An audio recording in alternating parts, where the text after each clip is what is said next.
بسم اللہ الرحمن الرحیم۔ السلام علیکم ورحمۃ اللہ وبرکاتہ۔ آج ایک نئے موضوع کے ساتھ آپ کی خدمت میں حاضر ہوں، اور آج کی گفتگو کا عنوان ہے تقلید۔ تقلید کیوں ضروری ہے؟ ہم تقلید کیوں کرتے ہیں؟ تقلید کی تعریف کیا ہے؟ تقلید کی شرعی حیثیت کیا ہے؟ کیا تقلید کرنا فرض ہے، واجب ہے یا حرام ہے؟ اور تقلید پر جو اعتراضات کیے جاتے ہیں، اللہ نے چاہا تو ان اعتراضات کے جوابات بھی اس ٹاپک میں پیش کیے جائیں گے۔ تقلید کے انکار کا سلسلہ روئے زمین پر کب سے شروع ہوا؟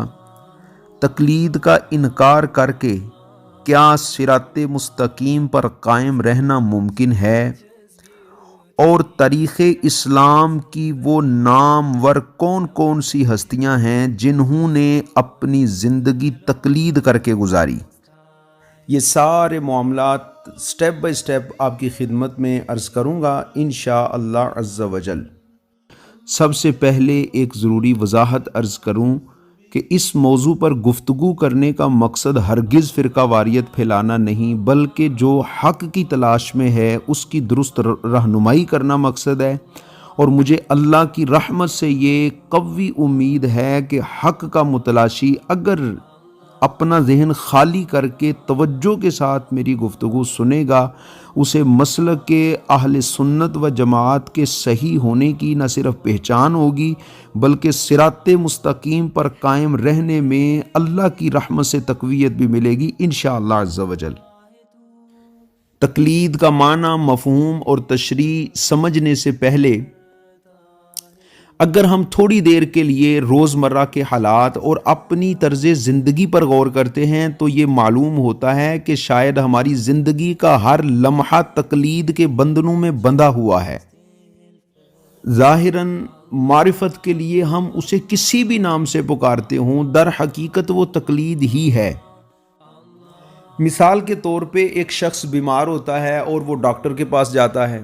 ڈاکٹر اس بیمار کا چیک اپ کر کے اس کے مرض کے مطابق اس کے مرض کی تشخیص کر کے اسے دوا لکھ دیتا ہے، یہ دوائی لے لے میڈیکل سٹور سے اور یہ ہدایات ہیں، آپ نے ان پر عمل کرنا ہے۔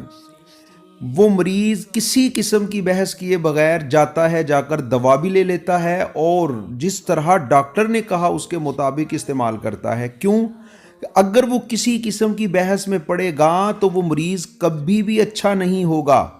دیکھیے، ایک بچہ سکول جاتا ہے اور استاد ایک حرف پر انگلی رکھ کر اسے بتاتا ہے کہ یہ الف ہے، تو بچے نے بغیر دلیل کے اسے مان لیا کہ یہ الف ہے۔ اسی طرح دیگر حروف کو بھی جب استاد بتاتا ہے یہ با ہے، یہ تا ہے، یہ سا ہے، تو بچہ بغیر دلیل کے تسلیم کر لیتا ہے۔ بچہ یہ نہیں کہتا کہ پہلے الف کیوں آیا ہے، با الف کے بعد کیوں آیا ہے، کیونکہ اگر وہ بچہ اس مصیبت میں پڑے گا تو پھر وہ تعلیم حاصل نہیں کر سکے گا۔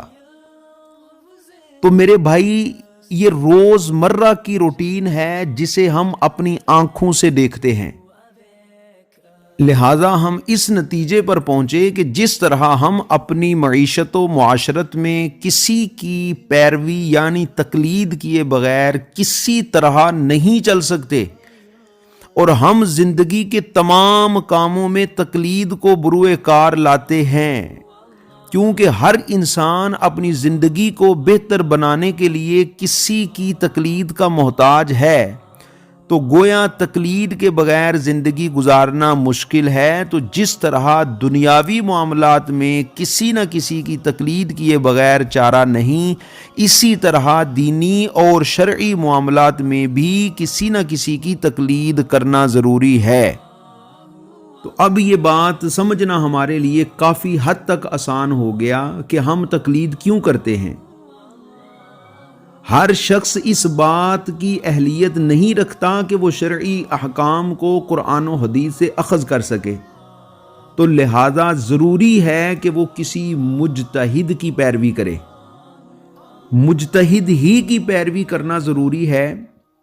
تو مجتہد کے متعلق بھی سماعت فرماتے جائیں کہ کوئی مجتہد کے درجے پر کب فائز ہوتا ہے؟ تو مجتہد کے لیے جو شرائط علماء نے ذکر کی ہیں ان میں سے کچھ میں آپ کی خدمت میں عرض کرتا ہوں۔ مجتہد عرب کی تمام لغتوں کو، ادب عربی کے تمام فنون کو، مخاطب کرنے کے جملہ طریقوں کو جانتا ہے، سمجھنے سمجھانے کے اندازوں کو، نظم و معنی کی اقسام کو، احکام کی علتوں کے ادراک کے راستوں کو جانتا ہے، زبردست قوت استخراج اور استنباط کا مالک ہوتا ہے، احکام کی علتیں کہاں متعدی ہوتی ہیں اور کہاں نہیں ہوتی اسے جانتا ہے، قرآن و حدیث کے احکام کے دلائل جانتا ہے، مسائل میں صحابہ کرام علیہم رضوان کے جملہ اقوال و فتاوی اور اختلافات، قدیم و جدید فقہا کے فیصلے اور آراء، نیز ان میں ایک کی دوسرے پر ترجیح اور وجوہ ترجیح کو جانتا ہے، دلیل کے مراتب کو کہ کون سی دلیل کس درجے کی ہے اور کہاں معتبر ہے کہاں نہیں اور کیوں معتبر یا نامعتبر ہے، یہ سب جانتا ہے۔ تعویل و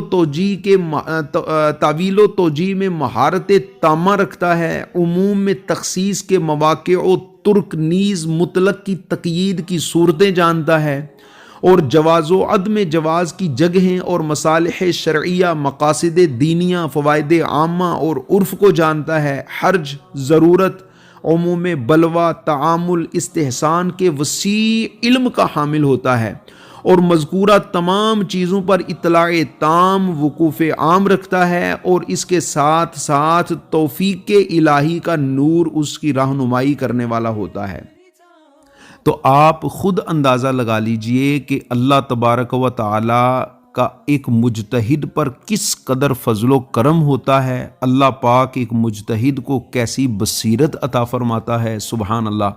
تو فقہاء کرام کا 3 صدی ہجری کے بعد اس بات پر اجماع ہو چکا کہ اصول اجتہاد وضع کرنے کی ضرورت اب ختم ہو چکی ہے، لہٰذا اب اگر کوئی شخص اجتہاد کرنا چاہے گا تو ائمہ 4 یعنی امام اعظم ابو حنیفہ، امام شافعی، امام مالک اور امام احمد بن حنبل رحمۃ اللہ تعالی علیہم اجمعین میں سے کسی امام کے اجتہادی اصولوں کو سامنے رکھ کر ہی اجتہاد کرے گا،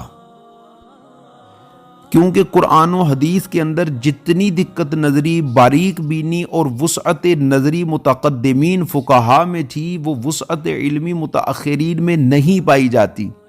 قرآن و حدیث سے مسائل کا استخراج و استنباط کرنے کی جو مہارت متقدمین کو عطا ہوئی وہ مہارت متاخرین کے حصے میں نہ آ سکی، اس لیے ہر عام و خاص کے لیے ضروری ہے کہ وہ 4 ائمہ میں سے کسی ایک امام کی تقلید کرے۔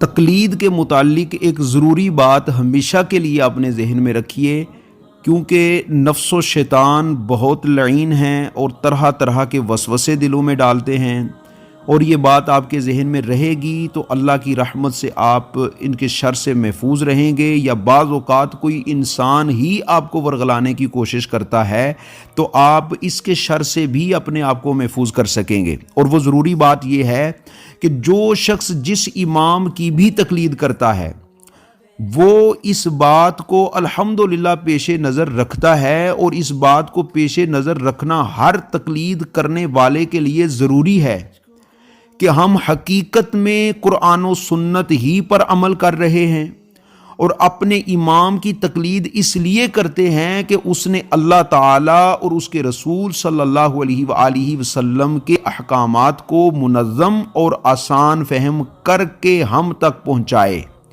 کیونکہ شریعت نافذ کرنے والا تو اللہ تبارک و تعالیٰ اور اس کا رسول صلی اللہ علیہ وآلہ وسلم ہیں۔ تقلید کے متعلق یہ پہلا حصہ آپ کی خدمت میں پیش کیا گیا، انشاءاللہ یہ موضوع جو ہے وہ جاری رہے گا، سٹیپ بائی سٹیپ سارے معاملات انشاءاللہ اللہ کے کرم سے آپ کی خدمت میں پیش کیے جائیں گے۔ اللہ تعالی ہمیں صراط مستقیم پر استقامت عطا فرمائے، آمین۔ السلام علیکم ورحمۃ اللہ۔